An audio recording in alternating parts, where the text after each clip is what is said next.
अलैकुम वरहमतुल्लाहि वबरकातुहू। હું આજે 26 જાન્યુઆરીની સ્પીચ લઈને આવી છું। याद रखेंगे वीरों तुमको, यह बलिदान तुम्हारा है। याद रखेंगे वीरों तुमको, यह बलिदान तुम्हारा है। हमको तो जान से प्यारा यह गणतंत्र हमारा है। हमको तो जान से प्यारा यह गणतंत्र हमारा है। અહીંયા ઉપસ્થિત નિયામક સાહેબ શ્રી, આચાર્ય સાહેબ શ્રી, ટ્રસ્ટીશ્રીઓ તેમજ શિક્ષકગણ અને મારા વાલા ભાઈ બહેનો બધાને પ્રજાસત્તાક દિવસની હાર્દિક શુભકામનાઓ। આપણે બધા જાણીએ છીએ કે આજે આપણે પ્રજાસત્તાક દિવસની ઉજવણી કરવા માટે અહીં ભેગા થયા છીએ। દર વર્ષે આપણા દેશમાં 26 જાન્યુઆરીને પ્રજાસત્તાક દિવસ તરીકે ઉજવવામાં આવે છે। આ આપણો એક રાષ્ટ્રીય તહેવાર છે।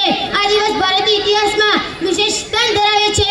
મિત્રો, 15 ઓગસ્ટ 1947ના રોજ આપણો દેશ અંગ્રેજોની ગુલામીમાંથી આઝાદ થયો, પરંતુ દેશની શાસન વ્યવસ્થા ચલાવવા માટે આપણા પાસે પોતાનું બંધારણ ન હતું અને તેવામાં એક બંધારણ સભાનું આયોજન કરવામાં આવ્યું અને તેના નિર્માણમાં ડોક્ટર ભીમરાવ આંબેડકરની સૌથી મોટી ભૂમિકા રહી હતી।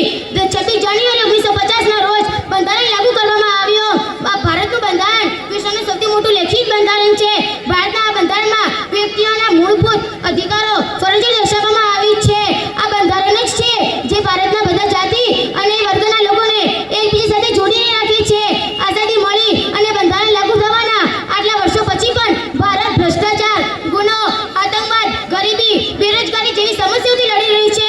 આપણે બધા ભેગા થઈને આ સમસ્યાને ખતમ કરવાની કોશિશ કરવી જોઈએ। ભારતને આપણે જ્યાં સુધી સમસ્યાઓથી બહાર નથી નીકળતા ત્યાં સુધી સ્વતંત્રતા સેનાનીઓનું સપનું પૂરું નહીં થાય।